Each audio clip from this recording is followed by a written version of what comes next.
Bismillahirrahmanirrahim.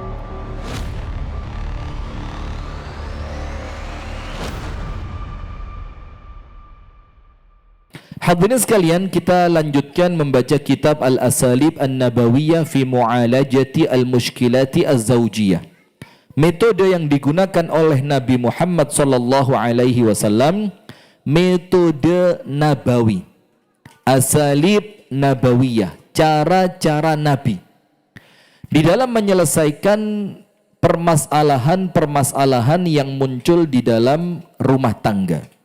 Dan kalau kita nyontohnya nyontoh Nabi, maka pasti baik. Laqad kana lakum fi Rasulillahi uswatun hasanah. Termasuk makan. Makan kalau nyontoh baik, kalau nyontoh Nabi baik apa enggak? Itu Pak Disol. Makan kalau nyontoh Nabi baik. Juga kerja. Bagaimana ngatur waktu, kapan kerja, kapan istirahat. Kalau nyontoh Nabi apa? Baik. Nah, salah satu yang terbaik itu pula adalah bagaimana ketika di rumah tangga kita muncul masalah, semoga tidak ada masalah. Amin. Semoga tidak ada masalah. Allahumma amin. Tapi ketika masalah itu muncul, itu bisa menjadi kebaikan ketika diselesaikan dengan cara yang diajarkan oleh Nabi besar Muhammad sallallahu alaihi wasallam. Pembahasan yang pertama sudah. Apa metode Nabi yang pertama untuk menyelesaikan masalah? Tersenyum. Senyumin aja. Istri jauh receh itu yang manis. Siap ibu-ibu? Bu, siap? Bapak-bapak marah, panik, pulang kerja, wah, banyak masalah. Masuk rumah, marah. Istri apa yang dilakukan? Senyum. Maka kalau katanya Dokter Aisyah Dahlan, semoga Allah menjaga beliau, 3 menit pertama itu yang paling menentukan. Jadi ketika suami baru pulang, yang paling menentukan apa? 3 menit pertama. Kalau 3 menit pertama sukses, kedepannya aman. Kedepannya apa? Aman. Jadi 3 menit pertama ngempet toh, Bu. Tarik napas dalam-dalam. Tarik napas. Suamiku. Kalau 3 menit pertama sukses ngempet, berikutnya aman. Nah, maka salah satu yang diajarkan oleh Rasulullah untuk menyelesaikan masalah rumah tangga adalah masalah itu diselesaikan dengan apa? Senyuman. Sekarang kita masuk pembahasan yang kedua, al-mabhathu ats-tsani. Pembahasan yang kedua, metode yang kedua yang diajarkan oleh Nabi Muhammad, yang dilakukan oleh Nabi Muhammad ketika di rumah tangga beliau muncul masalah. Dan ingat, masalah itu tidak pernah muncul dari Nabi Muhammad. Munculnya dari siapa? Jawab yang keras. Munculnya dari siapa? Ayo yang kompak, Pak. Masalah itu munculnya dari siapa? Anda loh yang ngomong, saya tidak ikut loh ya. Bu, mereka Bu yang ngomong Bu. Masalah itu munculnya dari istri. Al-uslub ats-tsani. Cara yang kedua. Apabila di rumah tangga itu muncul masalah, uslubu at-taghadhi. Uslub at-taghadhi. At-taghadhi itu apa? Tidak dihiraukan. Jadi uslub at-taghadhi itu artinya apa? Ketika muncul masalah, maka masalah itu diselesaikan dengan cara diabaikan. Jadi masalahnya itu seakan-akan tidak ada. Jadi menyelesaikan masalah, mau korban pegadaian kayaknya. Jadi menyelesaikan masalah itu Rasulullah tidak menganggap masalah itu ada. Jadi dianggap sudahlah, wong cuma masalah kecil, sudahlah, juga namanya perempuan biasa. Kalau perempuan menghadapi suami, biarinlah, namanya suami capek pulang kerja. Nah seperti itu. Jadi Rasulullah ketika muncul masalah, masalah itu dianggap tidak ada. Karena terkadang ketika kita justru fokus dengan masalahnya, tidak malah selesai, malah semakin besar. Maka anggap aja tidak ada masalah. Taghadhi, diabaikan. Wa min asalib allati kana yasta'miluha Rasulullah sallallahu alaihi wasallam fi mu'alajati al-khilafat az-zawjiyah uslubut taghadhi. Dan di antara cara yang Rasul gunakan untuk menyelesaikan perselisihan rumah tangga. Berarti di rumah tangganya Nabi ada apa enggak? Ada, karena ada sampai kita bisa nyuntuh. Bukan nyuntuh masalahnya, tapi nyuntuh apa? Solusinya. Maka kalau di rumah tangga kita sesekali ada perbedaan pendapat, ya pantes. Beda dengan Imam Ahmad. Imam Ahmad Ibnu Hanbal rahimahullahu ta'ala itu cerita tentang istrinya yang bernama Ummu Salih. Panggilannya Ummu Salih. Itu 20 tahun tidak pernah sekalipun ada perselisihan. Yang ngempet suami apa istri? Istrinya. Jadi bagaimana kemampuan istri untuk menahan diri, itu menjadikan rumah tangganya Imam Ahmad hidup bersama Ummu Salih 20 tahun tidak pernah ada perselisihan. Kenapa? Istrinya senantiasa mengucapkan iya, maaf, dan siap. Apa omongannya istrinya? Iya, maaf, siap. Oh dibuka aja ya, gak terima kalau ibu-ibu teriak saya gak denger. Untung istrinya Pak Solihin. Gak berani macam-macam saya ya. Kalau katanya Ustadz Pairin, mar'atus solihin. Jadi bukan mar'atus solihah, mar'atus solihin. Ibu-ibu dengar suara saya bu? Bagus, semakin terdengar. Jadi apa yang dikatakan oleh istri Imam Ahmad? Cuma 3 kata. Iya, maaf, siap. Ibu-ibu siap mencontoh istrinya Imam Ahmad? Siap bu? Iya, maaf, siap. Nah itu yang kemudian menjadikan rumah tangga itu baik. Karena kalau nuruti suami, maaf, kadang-kadang suami itu gak bisa dituruti, gak bisa diikuti, gak bisa senantiasa lurus. Maka di sini porsinya siapa? Ayo para istri, ngalah tidak ada salahnya. Orang ngalah itu bukan berarti kalah, tapi dia mundur selangkah untuk kemudian dia maju dalam rumah tangganya puluhan tahun bersama suami yang merasa nyaman tidak akan meninggalkan dia. Allahumma amin. Nah, maka cara yang Rasul gunakan yang kedua untuk menyelesaikan perselisihan rumah tangga, uslubut taghadhi. Rasulullah itu mengabaikan masalah itu. Mengabaikan berbeda dengan lari dari tanggung jawab. Tidak sama. Lari dari tanggung jawab itu apa? Istrinya minta ngobrol, dia pergi. Saya tidak bisa ngobrol. Istrinya minta duduk bareng, dia bilang, tidak pakai duduk bareng. Nanti kita selesaikan di atas kasur. Bagaimana menyelesaikannya? Ngertilah panjenengan ya. Tolong yang kecil-kecil ini dikondisikan ya. Mana yang belum, ini antum belum nikah ngapain dateng? Ini tertipu judul ini ya. Ya bukan tertipu, ndak. Insya Allah manfaat ya. Nanti buat kalau panjenengan sudah punya istri 4, insya Allah ini bermanfaat. Allahumma berani amin dia. Sudah. Maka yang Rasul lakukan apa? At-taghadhi. Itu masalah oleh Rasulullah diabaikan. Tapi ingat, tidak sama dengan lepas dan meninggalkan tanggung jawab. Atau orang yang lari dari masalah. Tidak sama. Kalau lari dari masalah, masalah yang seharusnya diselesaikan dengan duduk bersama, dia tidak mau duduk. Masalah yang seharusnya diselesaikan dengan cara ngobrol dari hati ke hati, dia tidak mau ngobrol. Itu namanya lari dari masalah. Lari dari tanggung jawab. Tapi nanti ditunjukkan di sini contoh, kapan sih masalah itu dianggap tidak ada. Nah begitu. وَذَلِكَ لِأَنَّ كَثِيرًا مِنَ الْخِلَافَاتِ الزَّوْجِيَّةِ la tuhallu bi uslubil khusumah. Karena kebanyakan masalah-masalah rumah tangga, perselisihan rumah tangga itu tidak akan terselesaikan dengan bekengkengan. Apa bekengkengan? Apa? ngotot. Karena ini rumus orang yang akalnya kalah, mainnya okol.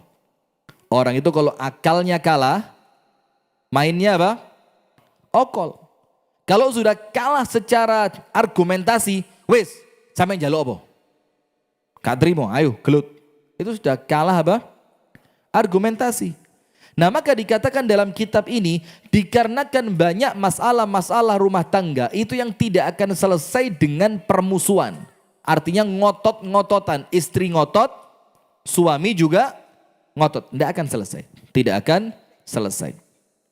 Wala yanfa'u ma'aha al-jadal. Dan perdebatan tidak jadi masalah. Kamu sih datangnya telat. Oh tidak bisa, saya telat gara-gara kamu. Loh, saya ini telat gara-gara nyetrikain baju kamu. Siapa juga yang minta disetrikain? Nah, ini tidak selesai. Otot-ototan tidak selesai, perdebatan juga tidak menyelesaikan masalah. Sementara perempuan sukanya apa? Debat. Aku kudu menang. Betul ibu-ibu? Kameranya ibu-ibu yang mana sih ini? Yang tengah apa yang samping? Yang samping.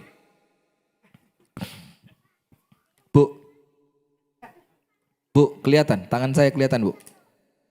Bagaimana Bu? Perempuan itu biasanya senengnya debat, ndak mau kalah.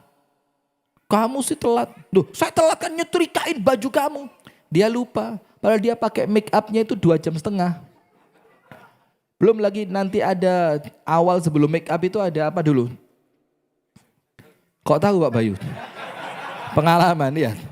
Ada foundation dulu, nanti ditambahi ini, nanti ditambahi itu. Terakhir ada yang namanya serum. Ada yang namanya serum lah, segala macam lah. Nah itu tidak akan selesai kalau dihadapi dengan perdebatan. Maka Rasulullah menganggap, biasalah telat sedikit karena dia pengen tampil cantik, biarin. Oh biarlah dia telat sedikit karena memang dia ingin menyenangkan suami biar kelihatan istrinya itu keluar dalam keadaan pakaiannya pantas. Maka biarin.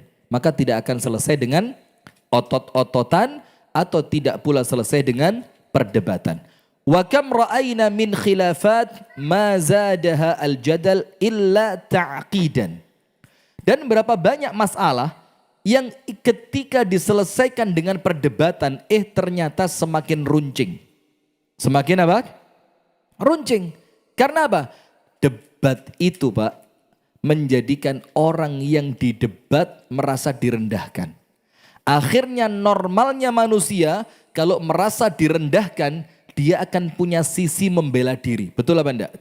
Semut saja kalau terus-terusan diinjak-injak lama-lama apa? Menggigit. Dia akan melawan. Apalagi normalnya manusia, perempuan yang punya harga diri, seorang suami yang punya kehormatan, ketika didebat dia merasa direndahkan. Maka otomatis akan muncul sifat naluriah manusiawi, dia pengennya apa?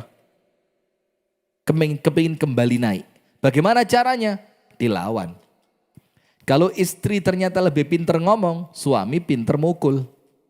Nah maka tidak selesai. Kalau digunakan cara debat, masalah akan semakin runcing. Bal zada min su'ubati hilliha.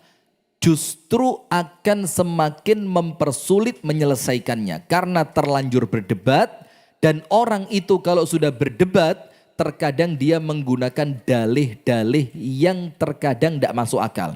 Semakin ngomong sesuatu yang tidak masuk akal, semakin tidak mau kalah, akhirnya ngomong semaunya sendiri, walaupun terkadang apa yang dia ucapkan itu tidak sesuai dengan apa yang terjadi. Wis kadung debat. Akhirnya apa? Tidak ada rotan, akar pun jadi. Tidak punya dalil yang kuat, akhirnya yang lemah pun juga dipakai. Tidak punya bukti yang kuat, akhirnya apa? Tuduhan pun dipakai. Coba ibu-ibu, iya benda. Tidak punya bukti bahwa suaminya telat pulang kerja gara-gara duduk sama tukang kopi pangku. Tidak punya bukti. Terus ngomongnya apa? Memang saya tidak punya bukti mas. Tapi firasat seorang istri. tidak akan bisa dibohongi. Loh, coba kamera ibu-ibu lagi. Ibu-ibu pernah ngomong gitu enggak? Firasatku tajam mas. Jangan macem-macem sama firasatnya istri mas. Ini setan semua yang masuk. Dan itu ketika diselesaikan dengan cara apa? Berdebat. Wa kam ra'ayna min khilafat qudhiya 'alaiha fi mahdiha bisababi taghadhi az-zawji anha.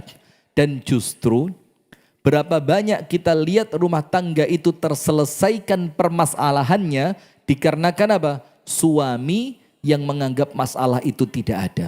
Biasalah, wong namanya juga istri. Istri juga begitu. Biasalah, wong juga namanya suami. Nah, ketika seperti itu muncul dalam rumah tangga itu enak. Maka kalau dalam ilmunya Imam Ghazali, itu katanya Imam Ghazali salah satu cara menyelesaikan masalah itu apa? At-tajahul wat-taghaful. Pura-pura enggak tahu. Apa? Pura-pura enggak tahu. Karena apa? Kalau semuanya kita kepingin tahu, semakin Anda tahu, semakin runyam hidup Anda. Mendingan Anda enggak tahu. Maka ibu-ibu, jangan sok cari tahu buka-buka HP-nya suami. Lebih bagus panjenengan enggak tahu. Bu, lebih bagus panjenengan tidak. Daripada tahu kemudian sakit hati, milih mana? Milih enggak tahu aman-aman saja, atau tahu kemudian sakit hati, milih mana bu?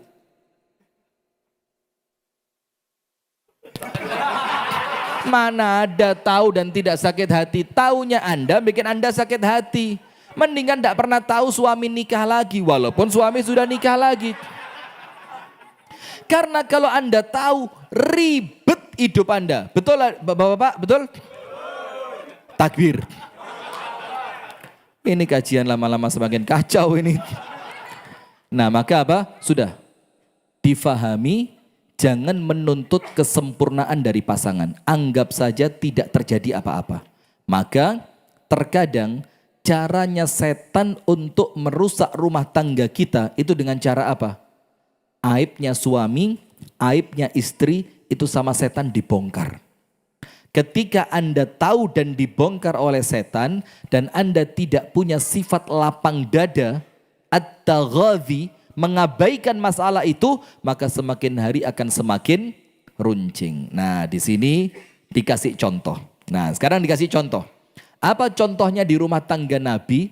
Ketika muncul masalah, Nabi Muhammad pura-pura tidak tahu. Artinya bukan tidak tahu, tapi apa?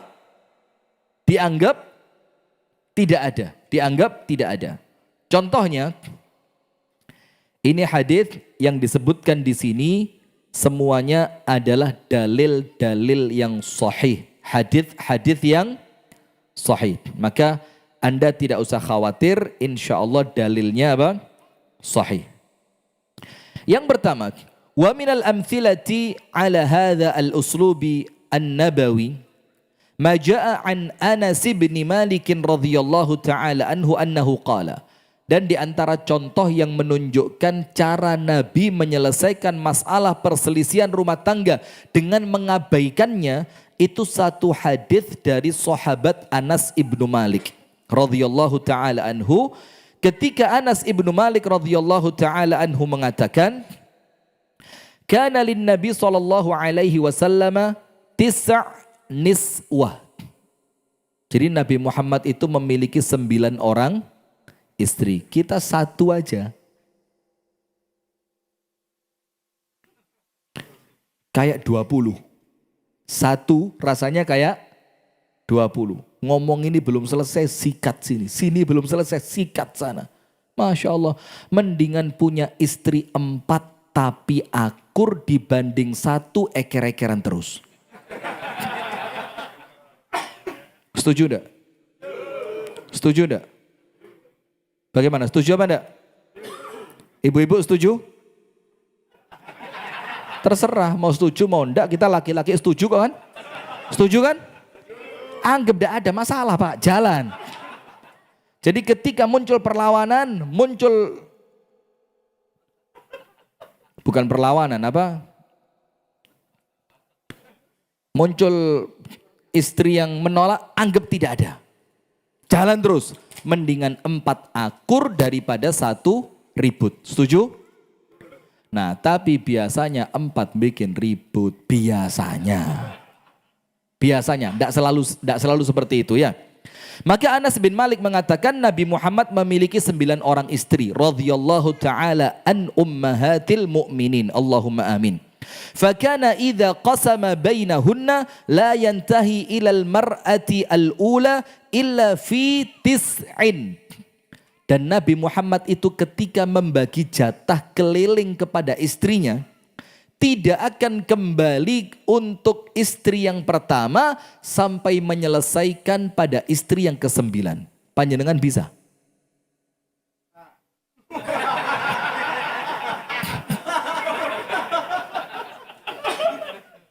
Ingat, sakit jantung.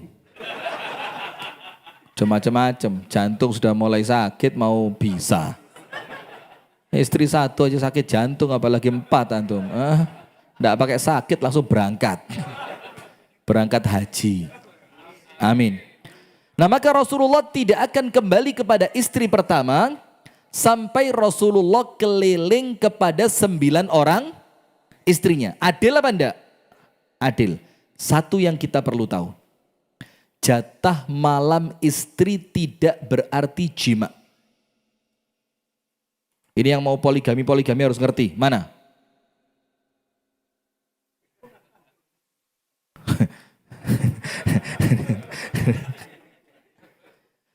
Menginap tidak berarti apa?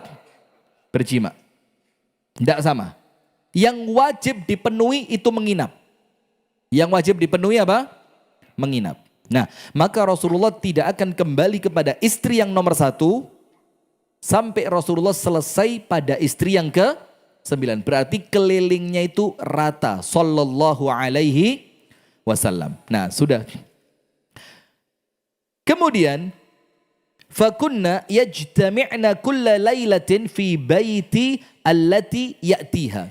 Maka Rasulullah itu kumpul sama istrinya dalam 1 hari 2 kali. Kumpul di sini bukan hubungan suami istri ya. Tapi apa? Menemui istrinya yang sedang bukan jatah harinya itu minimal 1 hari berapa kali? 2 kali. Nah, ini yang kemudian kita kalau ngelakoni ya kayak abot. Nanti kita punya alasan, loh istri Nabi kan rumahnya deket-deketan. Maka keliling gitu ya mudah loh. Coba 1 Surabaya, 1 Jakarta. Ayo, pakai sepeda motor RC tahun 94. Nah, sampai tempat panjenengan ya. Nah, maka Rasulullah itu setiap hari menemui istrinya 2 kali. Yang pertama, ba'da subuh. Rasulullah keliling. Dan berakhir kelilingnya itu di istri yang hari itu jatahnya dia. Paham gitu? Dan nanti malam, kalau Nabi Muhammad punya waktu panjang, Nabi Muhammad keliling lagi. Menjelang maghrib, keliling lagi. Berhentinya di mana?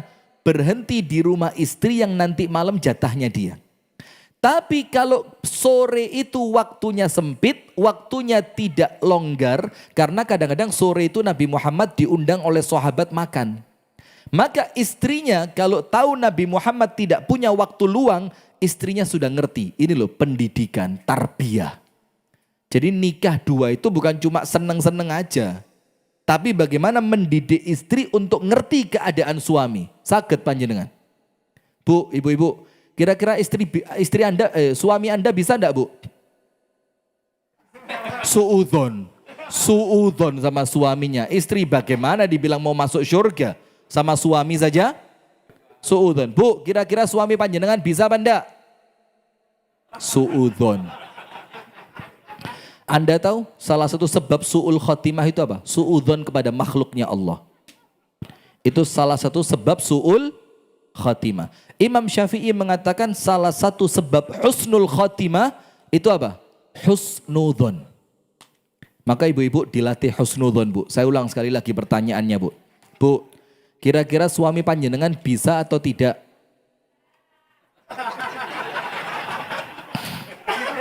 Tidak apa-apa. Tidak apa-apa, wong husnul khotimah, su'ul khotimah itu kan pilihan dia.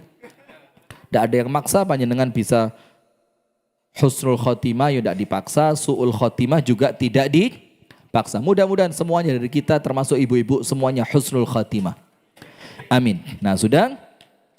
Kalau waktunya Nabi tidak longgar, istrinya ngerti. Bagaimana? Semua istrinya itu kumpul di rumah istri yang nanti malam jatahnya dia. Misalkan, malam ini jatahnya Ibunda Aisyah.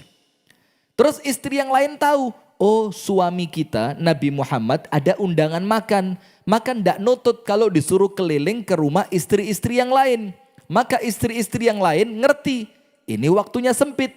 Berarti jatah kita ketemu Nabi dikumpulkan bareng di rumah istri yang nanti malam jatahnya dia. Misalkan tadi siapa? Aisyah. Maka semuanya kumpul di rumah Ibunda Aisyah. Dan Anda tidak akan ngerti ini kalau belum punya. Tidak ngerti Anda. Bagaimana Anda ngerti? Satu, budal ketemu, mole ketemu, turu ketemu, tangi turu ketemu. Safar ketemu, mulai safar ketemu, tidak ada seninya. Setuju Bang Agil? Bang Agil setuju? Ya, Pak Iskandar setuju? Siapa lagi mau saya tanya ini? Pak Bayu setuju? Wah, ngegas. Siapa lagi? Bang Mo, setuju Bang Mo? Haikal setuju? Latihan dulu. Noto awake dhewe dulu yang tertib, yang disiplin, ibadah yang baik, baru ngomong poligami. Kalau sholat masih sering telat, jangan ngomong poligami. Loh, sholat aja telat kok mau jatah istri dari mana? Betul ibu-ibu? Suka saya. Nah sudah. Kemudian ketika sore itu waktunya Nabi Muhammad sempit, apa yang Rasul lakukan? Rasul akan mengkomando, bahkan tanpa dikomando istri yang ngerti, kita kumpul semuanya di sana. Nanti Rasul datang ke situ, oleh Rasulullah istrinya diajak berbincang-bincang. Fakana fi baiti Aisyah. Dan pada cerita ini, malam itu adalah malamnya Ibunda Aisyah. Akhirnya semua istri Nabi kumpulnya di rumah Ibunda Aisyah radhiyallahu taala anhun ajmain. Faja'at Zainab famadda yadahu ilaiha.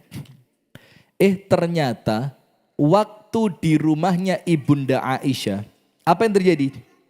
Famadda yadahu ilaiha. Rekan gelap menjelang azan maghrib. Dan waktu itu rumah tidak seperti sekarang. Tidak ada apa? Tidak ada lampunya. Jangankan rumah, masjid tidak ada lampunya. Maka orang munafik itu mau sholat isya, mau sholat subuh, males. Kenapa? Enggak ketok. Sementara mereka sholatnya ingin dilihat oleh manusia. Nah, maka ketika sudah gelap, apa yang terjadi? Rasulullah itu mengarahkan tangannya, memegang perempuan yang di sampingnya. Dikira Nabi Muhammad itu tangannya Aisyah. Karena ini rumahnya Aisyah, maka dianggap oleh Nabi yang paling dekat dengan Nabi saat itu siapa? Aisyah. Maka oleh Nabi Muhammad tangannya diarahkan, kemudian tangannya ini dilus-lus. Ternyata itu bukan tangannya Aisyah. Ternyata tangannya Zainab. Ketika itu tangannya Zainab, Ibunda Aisyah kelihatan. Loh, kok tangannya Kanjeng Nabi obah-obah tapi gak nyekel aku. Dicek, dilihat, sopo iki.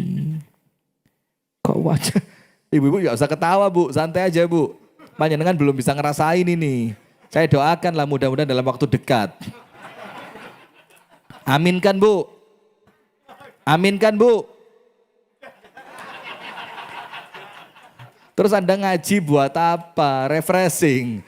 Daripada malam mingguan ke Gumul ya, mendingan ke Masjid Nur Solihin.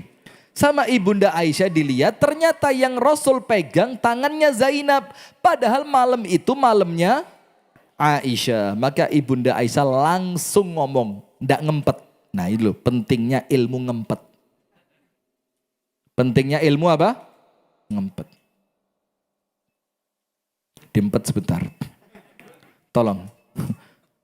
Pak Mir, tolong dikondisikan. Nah, maka Ibunda Aisyah mengatakan, hadhihi Zainab, ya Rasul, yang panjenengan pegang ini bukan tanganku, tapi tangannya Zainab. Fakaffan Nabi sallallahu alaihi wasallam yadah. Fataqawalata hatta istakhabata. Maka akhirnya apa? Mereka berdua, yaitu Ibunda Aisyah dan ibunda kita bersama Zainab, itu apa yang terjadi? Apa yang mereka lakukan? Fataqawalata. Saling berdebat. Zainab gak tahu diri kamu, ini kan malamku. Aisyah gak kelihatan, maaf. Kamu sengaja. Aisyah tenang, gak sengaja. Allah kamu ngomong aja, emang sengaja kan mau manasin saya. Itu kalau bahasa kita ya. Akhirnya apa? Fataqawalata. Mereka berdua saling, apa bahasanya ya? Cekcok antara Ibunda Aisyah dan Ibunda Zainab. Hatta istakhabata, sampai suara mereka berdua, apa? Sampai suara mereka berdua itu meninggi. Jadi Ibunda Aisyah sampai semi-semi teriak, artinya mengangkat suara, dan Ibunda Zainab juga tidak terima karena Ibunda Zainab merasa saya tidak salah. Wong yang megang tangan saya siapa? Rasulullah. Saya tidak minta dipegang, Rasul yang megang. Ibunda Aisyah bilang, kamu sengaja, ini kan rumahku, kenapa kamu yang dekat sama Nabi? Sampai suara mereka berdua meninggi. Apa yang Rasul lakukan? Wa uqimatis salat. Ketika mereka berdua, Ibunda Aisyah dan Ibunda Zainab sedang cekcok, suaranya mereka berdua meninggi, ternyata waktu qomat sudah berkumandang. Bukan azan loh ya. Ini menunjukkan setelah azan Nabi Muhammad masih di rumahnya siapa? Ibunda Aisyah. Kenapa? Karena memang antara rumah dengan masjid berdempetan, tunggal tembok. Nah, famarra Abu Bakrin ala dzalika radhiyallahu taala anhu fasami'a aswatahuma. Maka ketika Abu Bakar lewat mau ke masjid karena sudah qomat, ternyata Abu Bakar mendengarkan suara itu. Ini suara putri saya ini. Kenapa kok suaranya tinggi? Dan itu suara istri Rasulullah yang lain. Faqala, maka Abu Bakar mengatakan, ukhruj ya Rasulullah ila salat. Ya Rasul, tinggalkan saja mereka ini. Tinggalin mereka. Jangan dihiraukan mereka ini. Jangan dianggap keberadaan mereka. Percekcokan di antara mereka, jangan dianggap ada. Tinggalkan mereka ya Rasul. Ila salat, ayo mendingan kita salat. Itu ucapannya siapa? Sayyiduna Abu Bakar. Wa hutha fi afwahihinna at-turab. Dan masuki mulut mereka yang cekcok itu, kamu masuki dengan tanah. Jadi sebelum panjenengan keluar salat, kan zaman dulu kan rumahnya lantainya apa? Marmer kan? Apa? Tanah. Maka katanya Abu Bakar, sebelum panjenengan keluar sholat, itu panjenengan ambil tanah dulu, masukin ke mulutnya Ibunda Aisyah, dan masukin ke mulutnya Ibunda Zainab. Fakharajan Nabi sallallahu alaihi wasallam, maka Rasulullah keluar tanpa memarahi mereka. Rasulullah tiba-tiba apa? Keluar. Faqalat Aisyah, maka Ibunda Aisyah mengatakan, al-ana taqdi an-nabiyya sallallahu alaihi wasallam salatahu fayaji'u Abu Bakar fayaf'al bi ma yaf'al. Ibunda Aisyah ketakutan. Waduh, suamiku sudah pergi. Dan kalau suamiku pergi, yang bakal masuk Abu Bakar. Waduh, wis celaka, kata Ibunda Aisyah. Kalau Abu Bakar masuk, dia akan melakukan kepadaku begini dan begitu. Maksudnya apa? Pasti Abu Bakar mau mukul saya ini. Ketakutan Aisyah. Kenapa ketakutan? Karena menurut Ibunda Aisyah, kalau suamiku masih ada, Abu Bakar masuk, aku pasti dibelain. Walaupun Abu Bakar ayahku. Tapi sekarang Rasulullah keluar dan di luar tadi ada suaranya siapa? Abu Bakar. Kalau Abu Bakar tahu Rasul keluar dan Abu Bakar tahu yang teriak tadi saya, maka pasti Abu Bakar akan memukulku. Falamma qadha an-nabiyyu sallallahu alaihi wasallam salatahu ataha Abu Bakrin faqala laha qawlan syadida. Ketika Rasulullah selesai dari sholatnya, maka Abu Bakar masuk ke rumahnya Aisyah. Ketika itu istri yang lain sudah pulang ke rumahnya masing-masing. Maka apa? Maka Abu Bakar mengucapkan kepadaku ucapan yang sangat keras. Maksudnya apa? Abu Bakar, yaitu ayahku, memarahiku. Lihat, yang marah di sini siapa? Abu Bakar atau Nabi Muhammad? Abu Bakar. Faqala, maka Abu Bakar mengatakan kepada ibunda Aisyah, atasna'ina hadha? Wahai Aisyah, kenapa kok sampai kamu itu bikin Nabi tidak nyaman? Kenapa kok sampai kamu angkat suara di hadapan Nabi? Perhatikan, ini poinnya apa? Tolong Mas Dian, kamera tengah. Ini poinnya apa?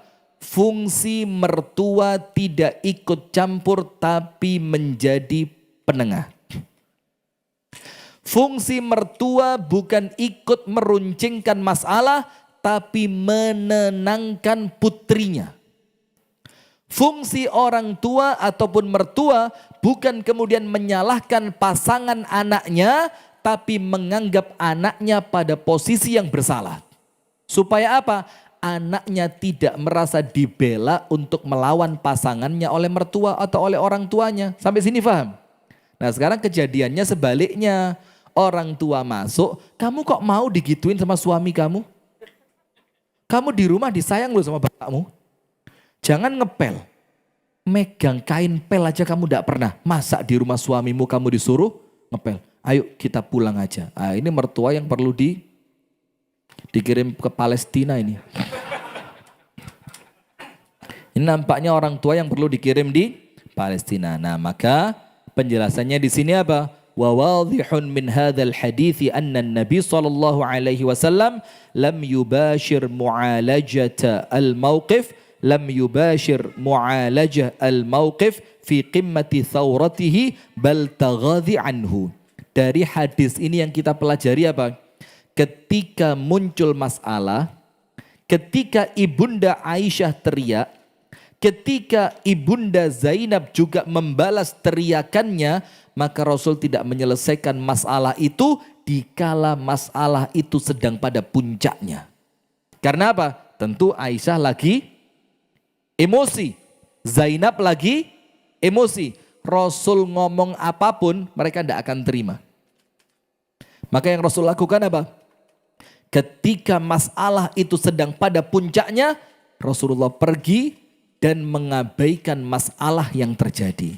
Ketika Rasul kembali dari masjid, ternyata ibunda Aisyah sudah tenang. Kalau ibunda Aisyah sudah tenang, tinggal diberitahu, Aisyah, tadi bukan salah Zainab. Aku yang mengira tangannya Zainab adalah tanganmu. Selesai masalah. Coba Aisyah lagi teriak, Zainab lagi teriak, Rasul bilang, Aisyah diem. Mesti belain Zainab. Atau Zainab minta maaf sama Aisyah. Mentang-mentang Aisyah paling disayang, aku yang dimarahin coba. Tapi Rasulullah meninggalkan itu. Rasulullah mengabaikan masalah itu ketika masalah sedang ada di puncaknya. Baru setelah semuanya reda oleh Nabi Muhammad baru diajak berbicara. Radhiyallahu ta'ala an ummahatil mu'minina ajma'in. Amin ya rabbal alamin. Nah sudah, itu yang kita pelajari di malam hari ini, yaitu cara yang kedua yang dilakukan oleh Nabi untuk menyelesaikan masalah. Saya kasih satu contoh yang terakhir, tapi saya tidak bacakan hadisnya. Langsung saya ceritakan apa? Langsung saya ceritakan kisahnya secara umum. Begini. Ibu-ibu, ibu-ibu masih dengerin saya kan? Nggak ngambek kan? Nggak, bagus. Ya memang begitu Bu. Ilmu itu nggak langsung bisa diterima. Yo perlu didengarkan dulu, direnungkan, diresapi. Nanti pas sholat tahajud coba difikirkan ulang. Siapa tahu Allah memberikan futuh. Futuh itu apa? Allah buka pikiran dan hati panjenengan. Allahumma Bu, Allahumma, ndak mau pikirannya sama Allah dibuka, ndak mau. Ini manusia model apa ini? Mudah-mudahan nanti malam difikirkan ulang. Omongannya Ustadz Rifki tadi kok sakit di hati saya, tapi kok nampaknya bener. Karena yang dibaca hadis, bukan omongannya Ustadz Rifki dari, coba saya tak pikirkan lagi, ya apa ya kalau suamiku itu kemudian mengumpulkan aku bersama saudara-saudaraku yang lain, 3 yang lain. Kemudian diajak rekreasi bareng. Itu yang mudah-mudahan lah hati ibu-ibu sama Allah dibuka. Nggih Pak? Aminkan yang keras Pak. Amin. Yang keras. Amin. Takut. Istrinya datang. Yang keras-keras teriak ini yang gak ngajak istri, ketahuan ini. Sudah.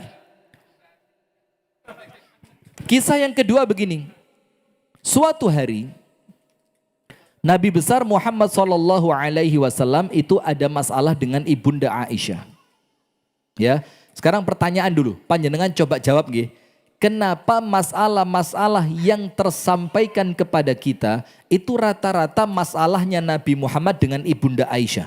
Kenapa? Kok bukan dengan Zainab, dengan Hafsah, dengan Ummu Salamah atau dengan istri yang lain?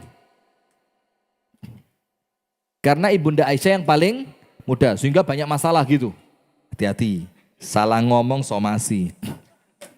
Istri Nabi loh ini. Coba, kenapa Bang Akil? Silakan. Loh, tak kira mau jawab. Izin mau ke kamar mandi ternyata. Angkat tangan, saya kira mau jawab ya. Masya Allah, kaget ya, durung zubat kok sekali jawab.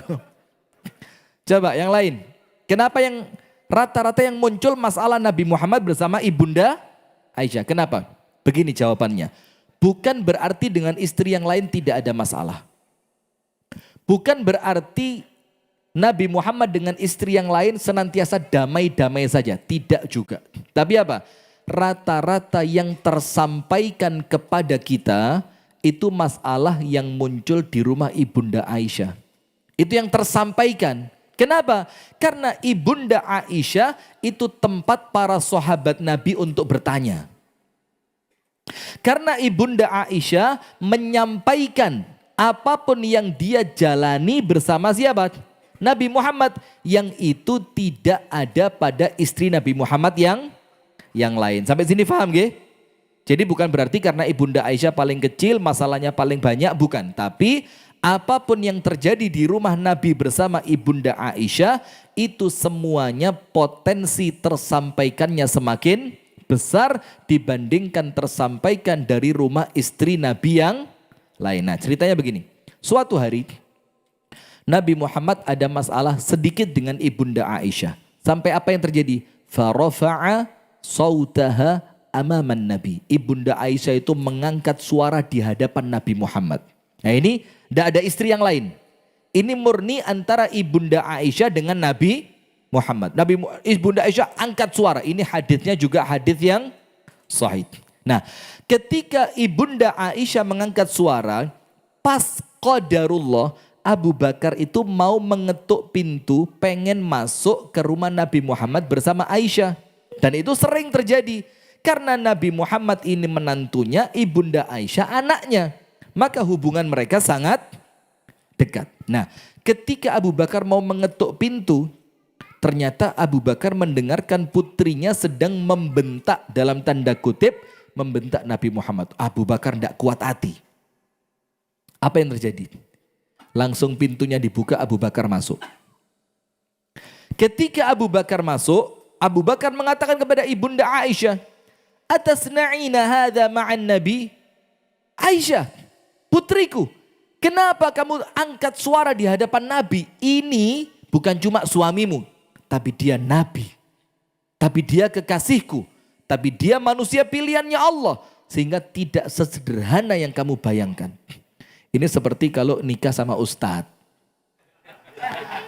Jadi yang sedang kamu marahi bukan cuma suamimu, tapi ustadz yang digemari oleh banyak orang. Macam-macam remuk kamu. Faham Bu ya?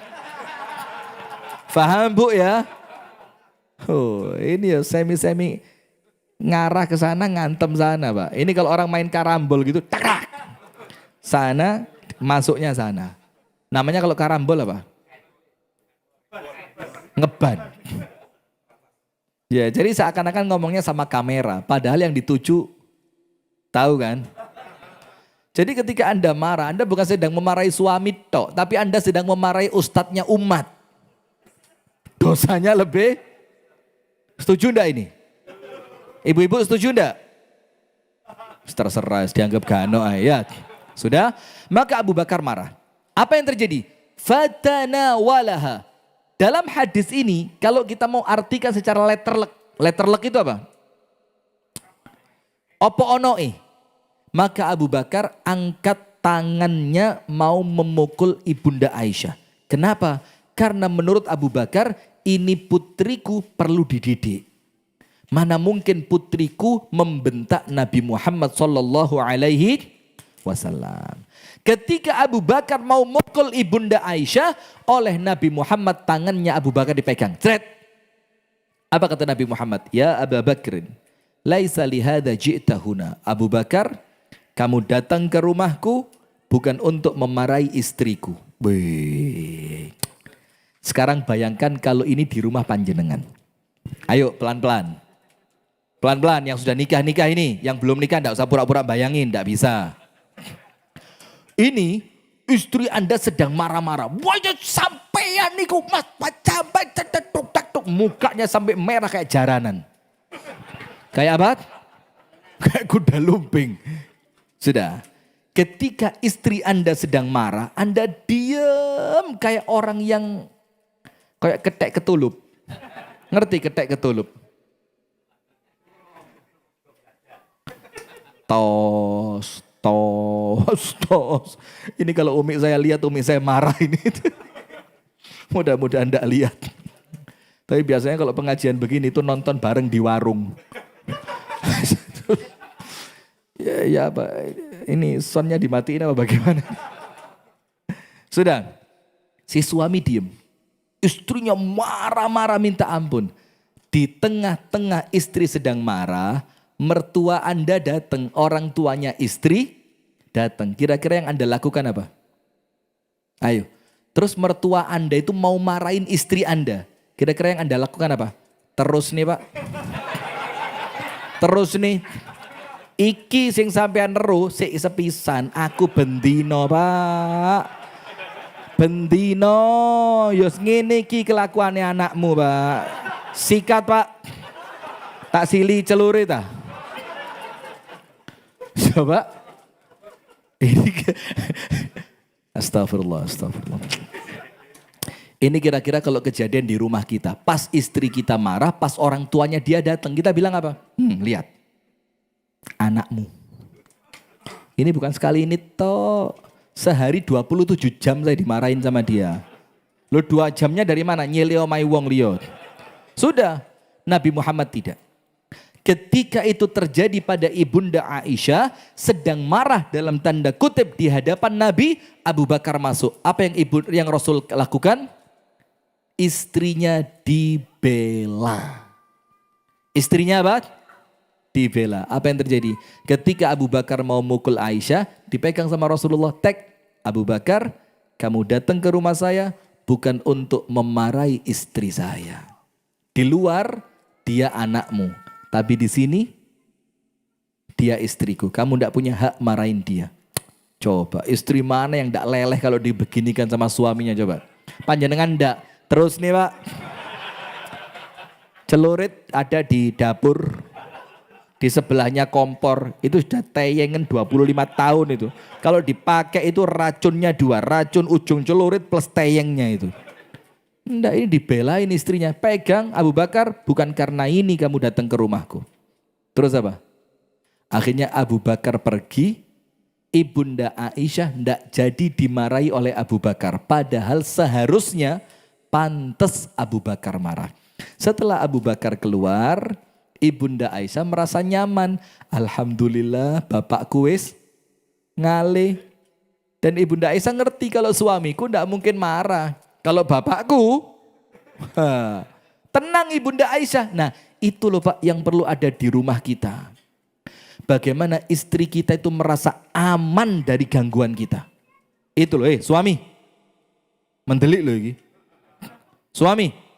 Jangan jadikan istri itu kalau di rumah ngini Pak. Macan galak pulang. Ya lek macan lek diwara. Kucing ya. Panjenengan di rumah singa apa kucing? Singa ya, tenan pora. Coba kamera cek. Nah sudah. Ketika itu apa yang terjadi?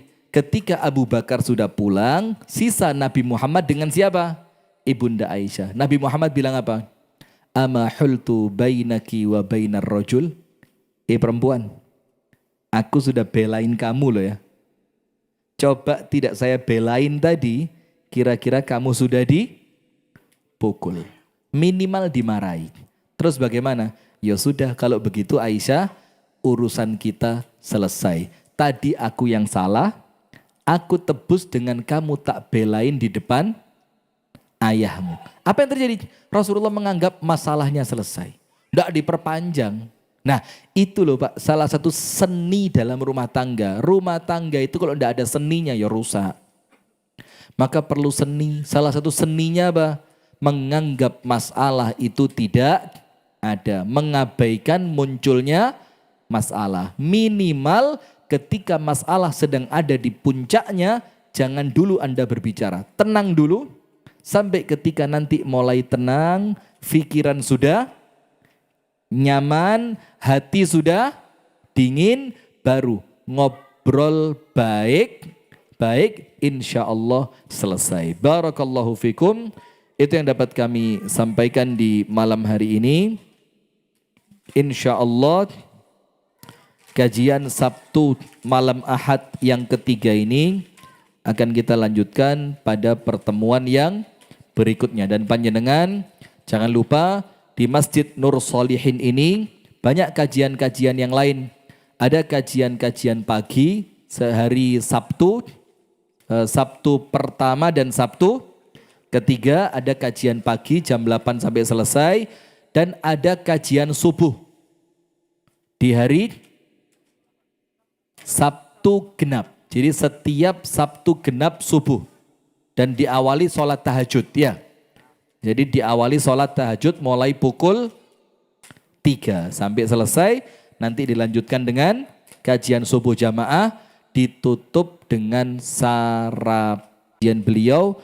Mudah-mudahan bisa dijadwalkan di waktu tercepat setelah hari ini. Alamin. Subhanakallahumma wa bihamdika. Ashhadu an la ilaha illa anta. Astaghfiruka wa atubu ilaik. Assalamualaikum warahmatullahi wabarakatuh.